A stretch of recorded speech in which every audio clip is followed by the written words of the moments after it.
বাংলার মানুষেরা তোলামূলের দুর্নীতিগ্রস্ত নেতা নেত্রীদেরকে এত পরিমাণ পচা ডিম খাইয়েছে, সেগুলো দেখার পর মৌহা মৈত্র তিনি আর নিতে পারছেন না। ডিম ফেলা নাকামি ঢ্যামনামি হচ্ছে। আমরা সকলে মোটামুটি জেনেই গেছি যে তোলামূল হচ্ছে বহুমুখী চুরি এবং দুর্নীতিটা করত, এবং এই চুরি এবং দুর্নীতিগুলো একে একে বেরোতে থাকবে ভবিষ্যতেও। এখন ভাই তোমাদেরকে জাস্ট একটা পয়েন্ট দেখাচ্ছি। বীরভূমের থেকে যে বালি এবং পাথর আসতো আমার রাজ্যে, ওখান থেকে ভাইপোর খাতে কতখানি কাটমানি যেত জানতে? দেখো বীরভূমে পাথরে কি করেছেন জানেন? আপনাদের হাতে ছিল পাটি, সব ল্যাম্পোস্ট ছিলেন, আসল তো যুবরাজ। প্রতিবাদ করেননি, আমার বুকের পাটা ছিল, আমি প্রতিবাদ করেছি, সব মেনে নিয়েছিলেন। 1 বছরে বীরভূমের পাথর থেকে রেভিনিউ দিয়েছেন 60 কোটি টাকা, আর আমরা 9 মে শপথ নেওয়ার পরে 1 মাসে রেভিনিউ দিয়েছি 83 কোটি টাকা। তাহলে এই পুরো ব্যাপারটাকে যদি এক কথায় বলা যায়, তোলামূলের আমলে বীরভূমের পাথর থেকে সরকারের কাছে রেভিনিউ আসতো বছরে মাত্র 60 কোটি টাকা। সে জায়গায় বিজেপির সরকারের আমলে জাস্ট 1 মাসে ওই বীরভূমের পাথর থেকে রেভিনিউ এসেছে 83 কোটি টাকা। আর রাজ্যের মুখ্যমন্ত্রী এটা বলছেন যে ওটা 100 কোটিতে গিয়ে পৌঁছবে পার মান্থ। তাহলে বুঝতে পারছো কাটমানিটা ঠিক কোথায় গিয়ে পৌঁছতো। করুন 83 গুণ তো এটা 100 কোটি হবে, 1200 কোটি পশ্চিমবঙ্গ সরকারের অ্যাকাউন্টে 100 কোটি, বাকি 1100 কোটি ক্যামাক স্ট্রিট হয়ে দুবাই। এরপরেও লজ্জা করে না এই ডাকাতগুলো বুক ফুলিয়ে ঘোরে। আমরা জানি মানুষের দরবারে আপনাদের কেরিয়ার শেষ, গদ্দারদের কেরিয়ার শেষ, গদ্দারদের কেরিয়ার শেষ। আর একবার মানুষের দরবারে গেলে এদেরকে কিন্তু মানুষ ভোট দেবে না। আরে রে রে রে কুণাল বাবু কি বলছেন কি? মানুষ যা পারে সেটা ভাবনারও বাইরে।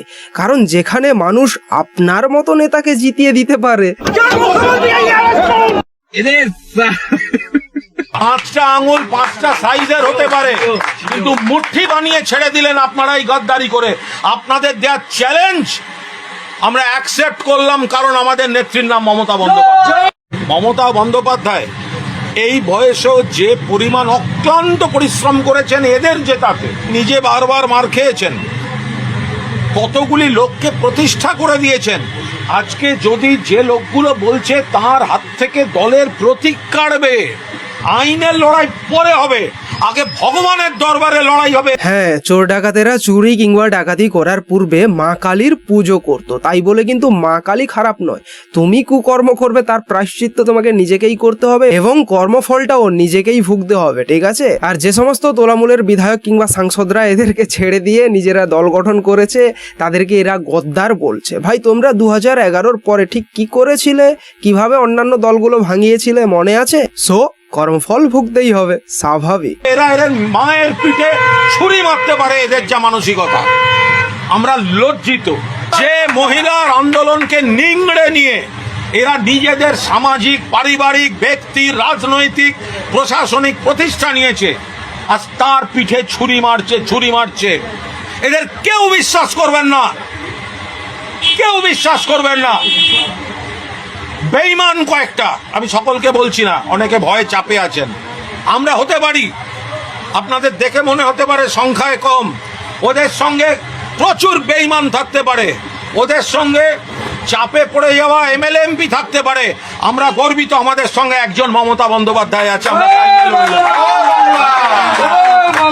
ভাই কুণাল ঘোষের এই স্পিচটাকে নিয়ে যখন আমি ভিডিও রেডি করছিলাম, ঠিক যেই মুহূর্তে আমি কুণাল ঘোষের একটা বিষয়কে নিয়ে ক্রিটিসাইজ করতে যাব, ঠিক তখনই শুনলাম জয় বাংলা স্লোগানটা। আর তখনই আমি এটা নিয়েই কিছু কথা বলবো যে এই স্লোগানটা আমার ভারতবর্ষ তথা আমার এই পশ্চিমবঙ্গে অবশ্যই বন্ধ হওয়া উচিত, এবং সেটা দরকার পড়লে আইনি পদ্ধতিতে বন্ধ করা উচিত। কারণ ঠিক যেভাবে পাকিস্তানের স্লোগান আমার দেশে নিষিদ্ধ, একইভাবেই বাংলাদেশের স্লোগান আমার দেশে নিষিদ্ধ হওয়া উচিত। কারণ এটা আমার পশ্চিমবঙ্গের স্লোগান নয়, এটা বাংলাদেশের স্লোগান, জয় বাংলা। সো আইনি পদ্ধতিতে দরকার পড়লে এটাকে বন্ধ করা উচিত এবং টোটালি নিষিদ্ধ করা উচিত, কেউ যাতে এই স্লোগান পুনরায় না উচ্চারণ করে। এই চাটন ঋতু একটা সিপিএম থেকে লাথি খাওয়া মাল, তাকে অভিষেক ব্যানার্জি দয়া করে পায়ের কাছে আশ্রয় দিয়েছিল, বা তারা বলছে নাকি বহিষ্কার। জোক অফ দ্য সেঞ্চুরি, প্রহসন বানিয়ে দিচ্ছে রাজনীতিটাকে। আমরা পরিষ্কার বলছি যে কয়েকজন নেতা ব্যক্তি স্বার্থে বসে কোনো কিছু ঠিক করে দিতে পারেন না। তৃণমূলের সম্পদ সাধারণ মানুষ এবং সাধারণ কর্মীরা, যার নেত্রীর নাম মমতা বন্দ্যোপাধ্যায়। মমতা বন্দ্যোপাধ্যায় মানে তৃণমূল, তৃণমূল মানে মমতা বন্দ্যোপাধ্যায়। এই মহিলার জীবন বাজি রাখা সংগ্রামের উপর দাঁড়িয়ে এই তৃণমূল কংগ্রেস জন্ম নিয়েছিল। তাতে প্রতিষ্ঠিত হয়েছেন এই লোকেরা যারা আজকে মা মাটি মানুষ ভুলে গিয়ে একটা হোটেলে অন্য দলের হাতে তামাক খেয়ে যারা তৃণমূলের পিঠে ছুরি মারতে যায়। তোলামূলের পিঠে তোলামূলের কোন নেতা কিংবা নেত্রী ছুরি মেরেছে সেটা আমার জানা নেই, বাট আমি এটুকু জানি যে তোলামূলের পিঠে পিসিমণি নিজেই ছুরিটা মেরেছেন ভাইপোর হাতে ছুরিটা তুলে দিয়ে। ছ্যাঁদা এমন হয়েছে যে সেই প্যান্টটা যে জামা পরাবার ক্ষমতা এখন কারণ নেই, এত ছ্যাঁদা চারিদিক হয়েছে। কি অবস্থা, এখন চোর ডাকাতরাও বলছে যে তোলামূলটা পুরো ছেঁদা ছেঁদা হয়ে গেছে। লজ্জা লজ্জা লজ্জা। যাই হোক, এদিকে আবার বিজেপির আমলে আমাদের রাজ্যের প্রথম বাজেট পেশ হয়েছে, যেটা দেখার পর সমস্ত দল খুশি, এমনকি তোলামূলের নেতা নেত্রীরাও নাকি খুশি হয়েছে, কেবলমাত্র একটা ব্যক্তি ছাড়া। আর সেটা কে জানো? সজলদা একটু বলে দাও তো। আমি তো দেখলাম তৃণমূলীরাও টেবিল চাপড়াচ্ছে আনন্দে। হ্যাঁ, শুধু একটা মদনদাকে দেখলাম খুব কষ্ট পেয়েছে, নতুন মদের দোকান প্রায় আর খোলাই যাবে না। কলকাতায় 500 মিটার স্কুল, মন্দির, হাসপাতাল, অতএব 500 মিটারের মধ্যে স্কুল, মন্দির, হাসপাতাল কলকাতাতে পাবেনি। আর 1 কিলোমিটারের মধ্যে শহরের বাইরে সেখানেও মন্দির আপনি পেয়ে যাবেন, মানে ধর্মস্থান পেয়ে যাবেন। অতএব নতুন মদের দোকান খোলার সম্ভাবনা আর প্রায় নেই। এটা খুব দুঃখের মদন।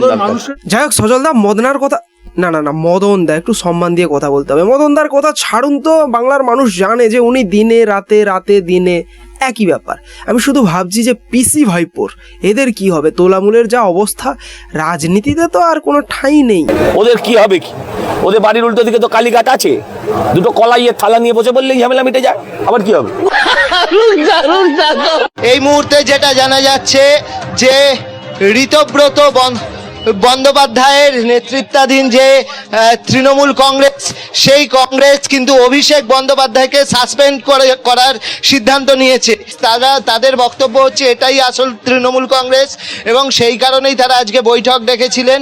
তারা লোগো ব্যবহার করেছেন এবং লোগো ব্যবহার করে তারা অভিষেক বন্দ্যোপাধ্যায়কেই সাসপেন্ড করার সিদ্ধান্ত নিয়েছেন, এবং এটা রেজলিউশন পাস হয়েছে। 2026-এর ভোটের রেজাল্টের পূর্বে ভাইপো যেখানে যেখানে প্রচারে গেছিল, প্রত্যেকটা প্রচারের সভাতে বিজেপি কিংবা বিজেপির কর্মীদের থাবড়াবে বলেছিল। আর এখন ভোটের রেজাল্টের পরে তোলামূলের দলের সাংসদরা কিংবা বিধায়করাই ভাইপোকে পর পর থাবড়াচ্ছে।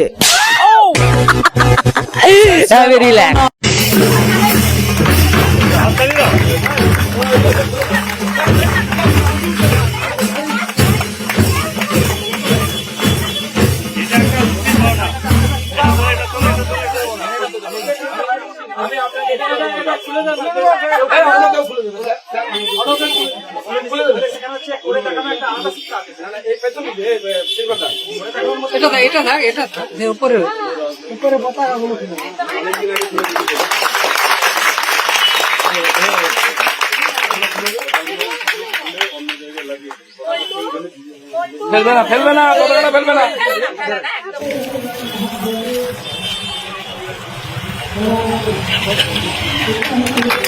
সবার প্রথমে বলে রাখি, বিজেপির রাজ্য সভাপতি শ্রমিক ভট্টাচার্য যা যা বলেছিলেন সেটা শুধু কথার কথা ছিল না, কাজে করে দেখানো হচ্ছে। ভাই, এই যে ভিডিওটা দেখলে, এটা হচ্ছে আমার এলাকার ভিডিও, এবং যে মানুষটাকে গলায় উত্তরীয় পড়া দেখতে পেলে, ইনি হচ্ছেন আমার এলাকার বিধায়ক।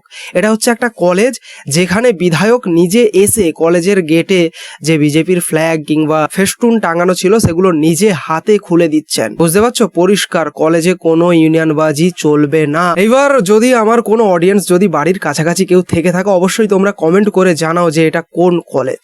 আর এই ধরনের প্রশংসা পাওয়ার মতো কাজগুলো হচ্ছে, তার একমাত্র কারণ হচ্ছে এটা। पीएम सीएम एक साथ है উন্নয়ন হবে দিনে রাতে। যাই হোক, আজকের ভিডিওটা এখানেই শেষ করছি। ভিডিওটা কেমন লাগলো অবশ্যই কমেন্টের মধ্য দিয়ে জানাও। ভিডিওটাকে একটা লাইক করো, কমেন্টস করো, শেয়ার করো, আর অবশ্যই যদি চ্যানেলটাকে এখনো না সাবস্ক্রাইব করে থাকো করে নিও। দেখা হচ্ছে নেক্সট ভিডিওতে। জয় হিন্দ।